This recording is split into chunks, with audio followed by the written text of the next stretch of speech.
Hey everybody, this is Molly from EGM. I am here with Nick. Hi Nick. How's it going? And we are watching my playthrough of Quantum Break. This is actually part 2 of my playthrough, so if you've not seen the first part, go down there in the description and there should be a link. To this point, I am playing the main character Jack, and he is trying to get back his brother, who was just kidnapped by Monarch. And we are seeing right here, you can kind of see these... I don't know to call them like time flux or kind of like memories or something. There's residual something or others in the world that Jack can kind of call up to figure out like what had happened. Now, at the end of the last video, we were talking a little bit about the combat, and here we're seeing more of these abilities that you're slowly And yeah, we just got a unlocking. new one, time dodge. Yeah, so this time dodge. Now, one thing I've always been a sucker for personally is like third-person gimmick games, which, for example, Inversion. I was just gonna say, are you going to mention Inversion? If anyone played that, I would even call Spec Ops: The Line, where despite having a great story, the gameplay was very just third-person shooter plus insert gimmick here, right? And that seems to be almost like a subgenre of third-person shooters. And now watching this, I feel like this could kind of fall into that mold. What's your take on that? I would say I don't know I agree with that, because when I think of games like Inversion or something, I expect I've not played enough of, but like Inversion, it was an interesting idea, but I felt like the whole game was just built around that idea, and then when it didn't work, the whole game would just fall apart. Whereas I think this is kind of like a weird, I'm gonna say Bayonetta is my first example. Whereas, okay, it's this action game, but then she has these different powers that you can combine and use her how you want or whatever. And I don't think the game's gonna live or die based on just the powers alone. I think it's gonna be a good third-person shooter. So you think just the core gunplay of it supports it enough that regardless of how the... I think it's one of those things, like any one piece by itself may not be enough to separate out into its own game, but coming together, I think it's not going to be a gimmick kind of shooter, whereas like an Inversion might. Okay. Now, kind of along the lines of the gimmick idea, you'll see as the video goes on, you kind of struggle with some of the powers, but then there's a very distinctive progression you make, like getting accustomed to them. Like it's very clear at what point you start to get the hang of not just any individual power, but using them in conjunction with each other. Do you think is it right to say that you feel they're pretty fluid and you feel they work pretty well in sync with each other? And by the way, I got focus time here. So what I just got was you take that time dash I had just received a minute ago, and then if you end up aiming while you're kind of in the end of that dash, then you'll have like a slowed down aim to better target people. I think it's like I think anytime you have a game that has kind of these gimmicks, it could be hard at first to get your mind trained to use them. Right. A good example I would think of would be like Call of Duty Black Ops 3, where I think it's very easy at the beginning to play it like a standard Call of Duty without using all of the kind of movement mechanics that the game has. Whereas with this, like, I would get in situations where I kind of would come at the encounters more from a standard third-person shooter mentality, and then it took me a little while to say, okay, you've got that shield, you've got that dash, you've got that focus and stuff like that, and you have to be good at using them. And we just had a quick cut there, by the way, just for time purposes, so if you're wondering why all of a sudden things jumped, that's the only reason. So now, in terms of you say standard third-person shooters, just a quick question. Is cover contextual or is it circumstantial, like just where you're standing? It is circumstantial. So it's just you just kind of Last of Us-ish for anyone who played that, Yeah, where I you was just gonna say, block. isn't Uncharted the same? Is Uncharted a button? Uncharted is contextual. Okay. But yeah, so you just crouch. Do you crouch? There's a crouch function in this? No, there's not. There's You not? just kinda go up to it's. So if you just go up to low cover, you automatically crouch, or? What's the game I'm thinking of? Like, there's a game recently I played that I keep wanting to crouch, but you can't. Is it Tomb Raider? No, not Tomb Raider. God, there's something I was playing recently where like I keep wanting. Division, maybe. I think. Division. Yeah, Division. yeah. Yes, it's very Yes. Division-y, where you keep sometimes you're like, I do want to crouch, but it's kind of all based on Now, cover in Division though is contextual. X allows you to transition between covers. Okay, I guess Division is where you can't crouch where normally. you can't crouch, right? Yes. Yeah. So So it's not just, it's not Division then, but it's where you just get close to it and you kind of. So just walking up to like a waist high cover, you just walk up to it and your guy automatically crouches. Yeah. And then you can pop and shoot. Right. Okay. Yeah. Does that get? I feel like that would get kind of annoying. You know, if you just accidentally, meander towards something low, your guy will like crouch down. It's like, no, I didn't want to do that. Like, is it? Because I do notice once or twice your guy kind of does this like up and down thing. Yeah, like, and I'm like, whoa, I guess what's going it's on? one of those things where that's one of the things you always have to kind of get used to in any game where the crouching and the cover system isn't contextual. Yeah. We have to just kind of your brain starts training yourself to be like, okay, this is when it's going to happen, this is when it's not going to happen. Yeah, I don't know. Yeah, to me, it just seems weird that you would both have no cover button and no crouch button. You're literally just throwing it up to the game to determine. I don't think there was a crouch button. Yeah, that would seem very strange to me. But I mean, it's also too like I guess the argument would be a game like this. It's not really stealth. Like if you see this part right here, right? Right. I'm kind of wanting to be stealthy, but there's not much of an option for that because you can't take enemies out stealthily. Like at that part right there, I was kind of wanting to go behind the first guy and do a stealth kill or something. Is there a melee? No. Okay. Not that I had at any point. Right. So there's no. So yeah, it's one of those games where you get trained by certain other third-person shooters to want to crouch a lot or to want to stealth kill or something, but that's not what Quantum Break is. Yeah, I mean, in that situation, it was totally understandable that you would intuitively assume that because those guys didn't notice you. Had they automatically been hot as soon as you walked in the room, then it would have been like whatever. But like they were in a position to be stealth killed, it just didn't. So let you do it. I think in that kind of thing, that's where you use your powers to, for example, to use the bubble. Get it like the drop on them. Yeah, get them, or that you do the dash forward and then do the slow aim to take them out. So again, it's one of those things where you have to kind of train your brain to use these powers that you're given that you're not used to having in a lot of other games. Okay. Now, any destruction elements? Because I noticed in this particular firefight, there's a ton of these gas barrels, which I don't think you actually used once. If I did remember not. correctly. No. Yeah, a couple of them you looked right at them and then turned away. I was like, you can do it, Molly. You can do it. I couldn't. I was like, shoot it. Yeah, I was like, wait, can I actually use that or not? Yeah. So I did, by the way, just have another power. It's kind of like you can make a shield for yourself, and I didn't use that much, but I'm wondering like how abusable that's going to be because if you can put a shield up to kind of block shots, like how Well, it seems to run, now if you look over on the right side of the screen, that those are like cooldowns almost for the abilities. Now it looks like you can use an ability twice before it's totally And I'll be empty. honest with you, I didn't even see that when I was playing. Like Really? I was so concentrated on actually Oh wow, playing. interesting. Okay. So I'm just now seeing that you're pointing it out. Now, So, yeah, it seems like certain abilities use a certain Yeah, percentage that of their makes sense, circle. yeah. So like for the dash, you can do it twice before it's totally empty, and then it refills. Because I mean the shield level still seemed like the most abusable thing I've gotten to up to this point. You say abusable? Yes. Yeah. Okay. Yeah. So I mean, it doesn't seem like you Because spammed it did seem like I could shoot out of the bubble. You Like they couldn't shoot in, but I think I could shoot out. Which now is this the shield we're talking about or the stasis bubble? not the one because there's the stasis thing that you shoot at people, Right. but then there's like a shield bubble you put around yourself. Okay. Now, so you can't. So I was under the impression you could kind of put the stasis bubble No, wherever you the wanted. thing I just got a few minutes ago is a new thing compared to, or at least maybe it evolved Right. Okay. over what he could do before. Right. So no, I'm just saying. My question is the offensive. Let's call it the offensive stasis bubble. I thought you could put that where you wanted it, but you have to actually like kind of target an enemy with Yeah, it. you kind of target an area and then it shoots off. Target an area or target an enemy. You can miss. You can miss enemies with it. So I Okay. did miss a few times. So I guess my question is, in a gameplay sense, could you put it like right in front of you, and would it slow down enemy bullets just like your? That's a good question. Yeah, I didn't try. Yeah, that's what I was that's what I was wondering. Like, is there a difference? So a little bit ago, when I first got in this area, when the video was starting, like I did the stasis bubble on the lift, so that it wouldn't drop when I jumped on it.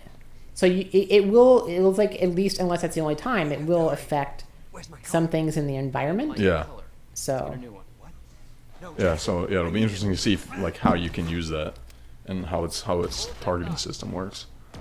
But So yeah, Will's here, but we're getting ambushed, and so we have to try to get out because they did say they're going to blow up the library with us in it. Yeah. So I am trying to do a mini little horde mode here.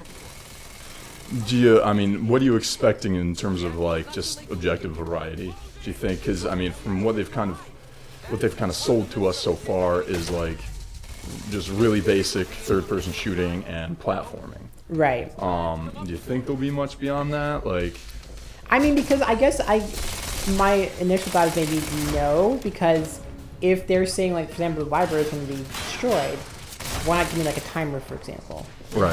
Have me take out all these enemies in a certain amount of time. right. You know? So, I think it seems like a...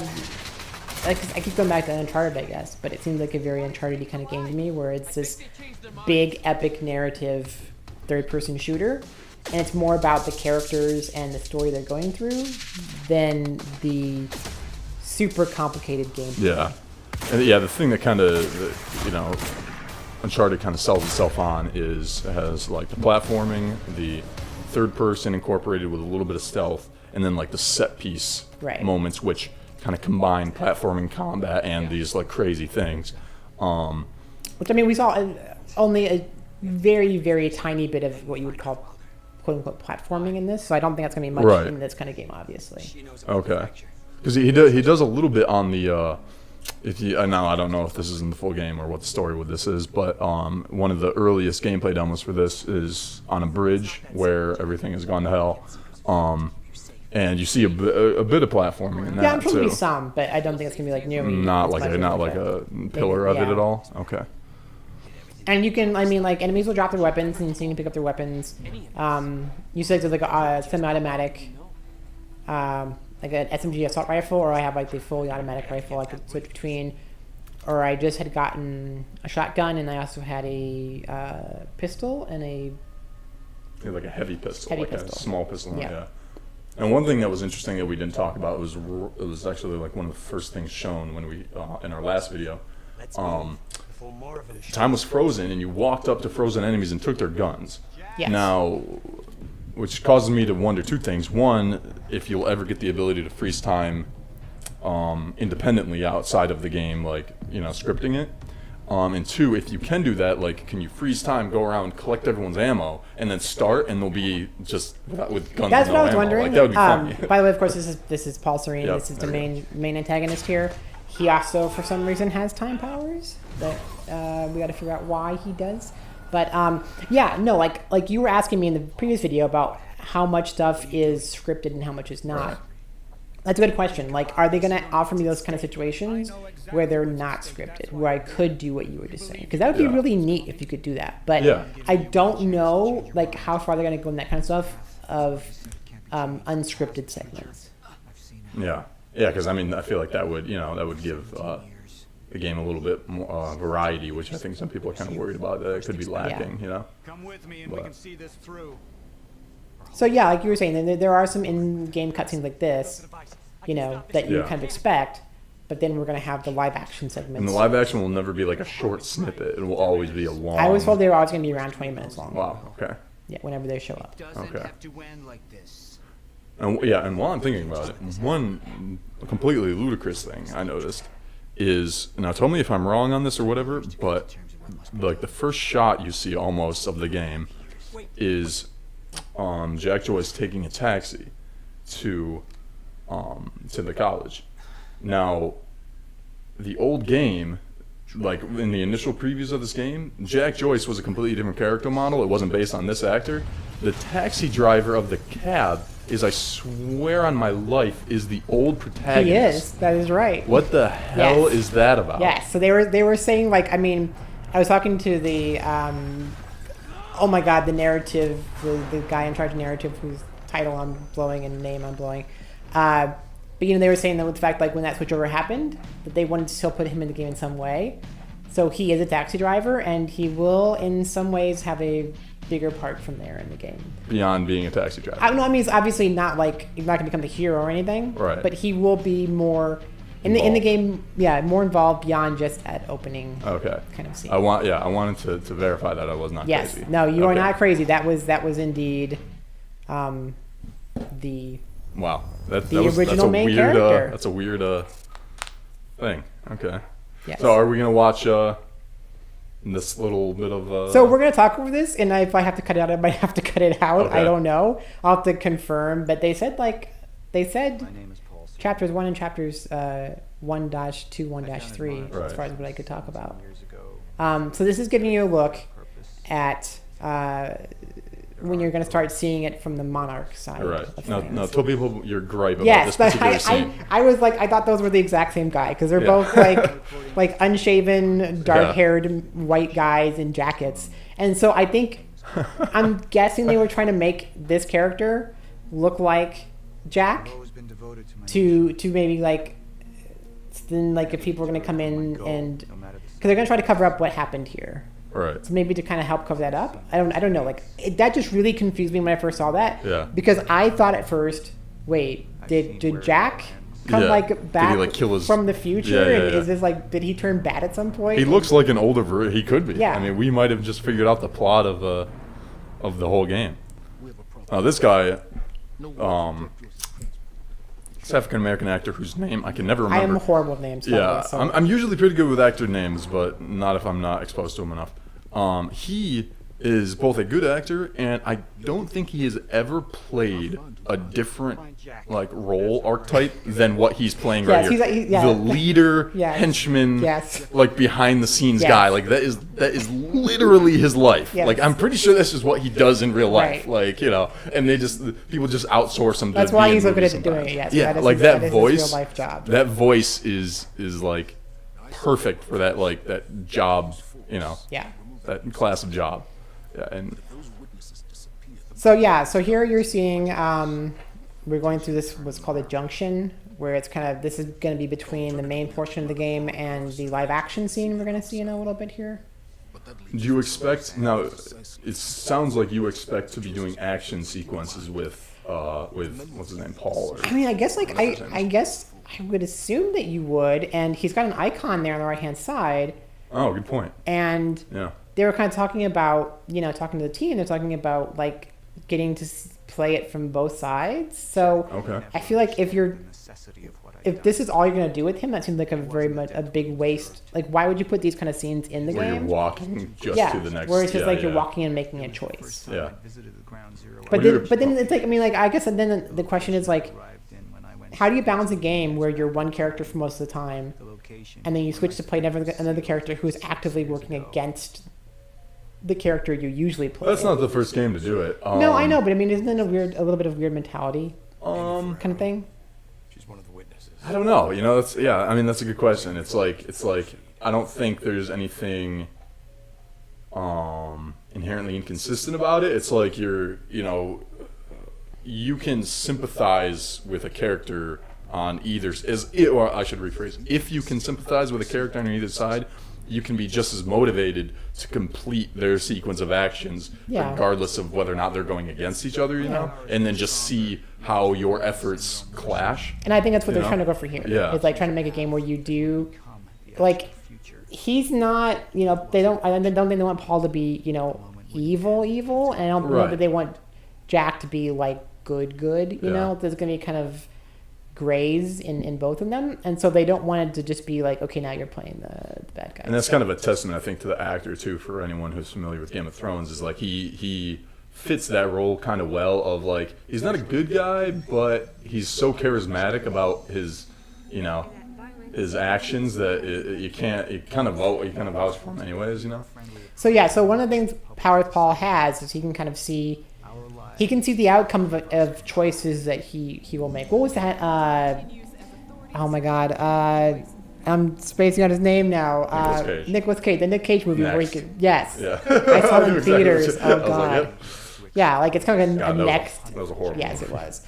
Where he can like see in the future. So Nick asked me before, like, why didn't choose to see both potential outcomes? And I said just because I'm the kind of person who likes to make a choice and kind of stick with it and not go the I'm gonna be wishy-washy and try both route. So I had chosen to go PR, and that's what I. No, that action, that's not trying both. It's just seeing what both. Yes, yeah. You know. But I felt like And I might change this if when I play the full game. Right. You know, is I might then actually try both. But for the Right. demo, I kind of wanted to commit to the choice. But it does, because he can see in the future. The game is encouraging you to check out both and see which Yeah. one you want to pick.